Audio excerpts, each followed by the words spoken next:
अब बात आती है खनिजों की उपलब्धता की। खनिज कहाँ पाए जाते हैं? खनिज सामान्यतः खनिज अयस्कों में पाए जाते हैं। किसी भी खनिज में अन्य अवयवों, तत्वों या मिश्रण या संचयन हेतु अयस्क शब्द का प्रयोग किया जाता है। खनन का आर्थिक महत्व तभी है जब अयस्क में खनिजों का संचयन पर्याप्त मात्रा में, जब अयस्क जो खोदे जाएं उनमें पर्याप्त मात्रा में खनिज निकले तो ही अयस्क शब्द का जो अयस्क जो है उसका महत्व है। खनिजों के खनन यानी खोदने की सुविधा इसके निर्माण व संरचना पर निर्भर है। खनन सुविधा उसके मूल्य को निर्धारित करती है। अतः हमारे लिए मुख्य शैल समूह को समझना आवश्यक है जिनमें खनिज पाए जाते हैं। अब मैं आपको बता रही हूँ कि कौन कौन से खनिज जो हैं वह खनिजों का वर्गीकरण किस तरह किया गया है। खनिजों को 2 भागों में बांटा गया है, 3 भागों में बांटा गया है, धात्विक, अधात्विक और ऊर्जा खनिज। अब धात्विक खनिज जिनमें धातुएं पाई जाती हैं, धातुओं में भी एक जिसमें लोहे का अंश पाया जाता है लोह धातु खनिज, और जिनमें लोहे का अंश नहीं पाया जाता वो एलो धातु खनिज। जैसे कि लोह धातु खनिज में लोहा, लोह अयस्क, मैग्नीज, निकल, कोबाल्ट। अधात्विक जिनमें लोहे का अंश नहीं पाया जाता तांबा, सीसा, जस्ता, बॉक्साइट। अब बहुमूल्य खनिज जैसे कि सोना, चांदी, प्लेटिनम। अब अधात्विक जिनमें धातुएं नहीं पाई जाती जो सीधे इस्तेमाल में किए जाते हैं, जैसे अभ्रक, नमक, पोटाश, सल्फर, चूना पत्थर, संगमरमर तथा बलुआ पत्थर। अब है ऊर्जा खनिज जिनसे हमें शक्ति मिलती है, कोयला, पेट्रोलियम तथा प्राकृतिक गैस। अब खनिज किन चट्टानों के समूहों से मिलते हैं? आग्नेय तथा कायांतरित चट्टानों में खनिज दरारों, भ्रंशों, जोड़ों व विद्रों में मिलते हैं।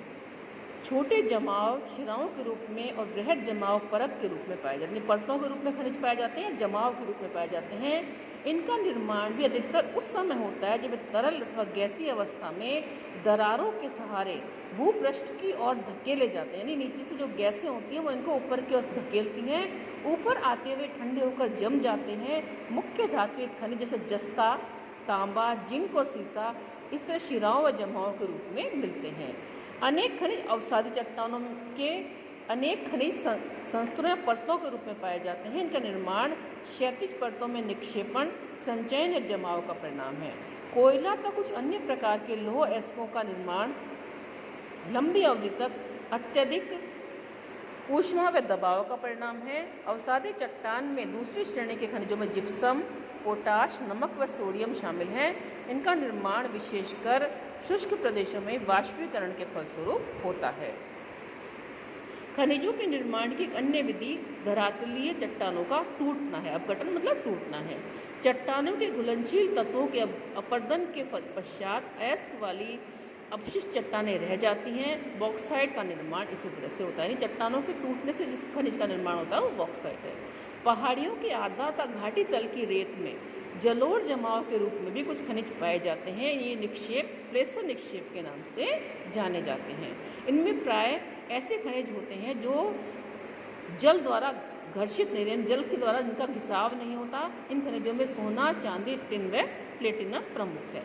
महासागरीय जल में विशाल मात्रा में खनिज पाए जाते हैं, लेकिन इनमें से अधिकांश के व्यापक रूप से विस्तृत होने के कारण इनकी आर्थिक सार्थकता कम है। यानी इनका आर्थिक महत्व जो है कम है। फिर भी सामान्य नमक, मैग्नीशियम का ब्रोमाइन ज़्यादातर समुद्री जल से ही प्रवाहित होते हैं। महासागरीय तलों में भी मैग्नीज ग्रंथिकाओं में धनी, यानी महासागर के जो तल है, जो तल वाला हिस्सा है उसमें भी मैग्नीज मिला है।